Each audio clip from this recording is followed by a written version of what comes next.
PSR B1257+12 ou PSR J1300+1240, aussi nommé LICH, internationalement LICH, depuis décembre 2015 est un pulsar situé à une distance de 2314 années-lumière, environ 710 puissance plus 43 puissance moins 38 parsec du Soleil dans la constellation zodiacale de la Vierge.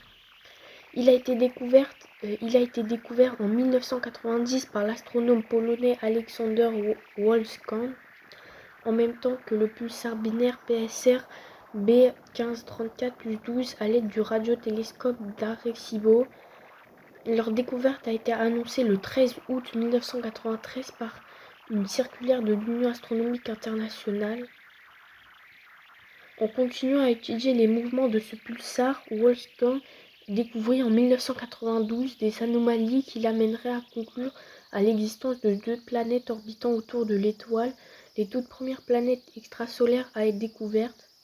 Ces annonces surprirent beaucoup d'astronomes à cette époque, car on serait attendu à trouver des planètes autour d'étoiles de la séquence principale, mais pas autour d'un pulsar. De plus, les doutes étaient renforcés par le fait que quelques temps plus tôt, l'annonce de la découverte d'une planète autour d'un autre pulsar, PSR B1829-10, avait été faite par Andrew Gorey-Lynn, mais elle s'était révélée être une erreur de calcul.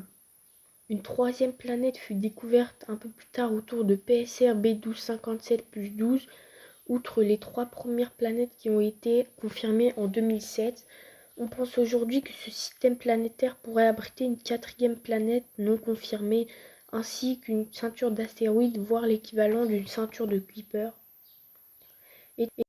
Étant un pulsar, PSR B1257+12 est une étoile à neutrons à rotation extrêmement rapide, effectuant un tour sur elle-même toutes les 6,22 millisecondes, 9646,3 tours par minute.